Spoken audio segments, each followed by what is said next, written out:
Hi everyone, and welcome to another episode of Driving the Wheels Off. Today, we're going to be using our new reverse flush valve to clean out our gray and black tank.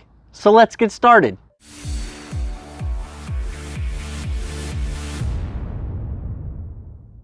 The first thing we're going to do is make sure that the black and gray tank are completely empty. I recommend doing this one tank at a time. I usually start out with the black tank and then follow it up with the gray tank.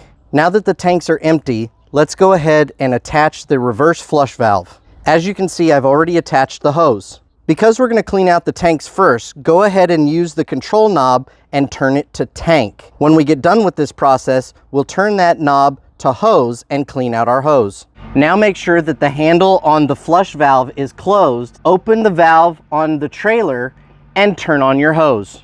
Check the fill gauge inside your trailer from time to time to make sure you don't overfill the tank. When your tank is full or almost full, go ahead and turn off your hose and open the flush valve. Pay close attention to the things that are flowing out of the clear part. This will tell you how many times you will need to flush your tank by how dirty it is. Ours actually looked pretty clean, but I'm gonna go ahead and flush it one more time for good measure. Just a tip, I don't recommend using your freshwater hose to do this process, just so that no little particles could get inside of your fresh, clean hose.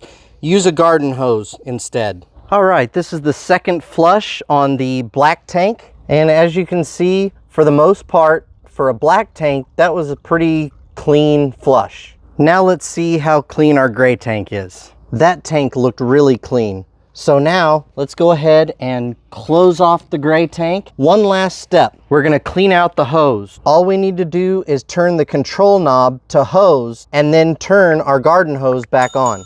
Let it run for 30 seconds to a minute and then shut it off and you're all done. Thank you for watching this episode of Driving the Wheels Off. If you liked it, please hit that like and subscribe and we'll see you next time. Bye.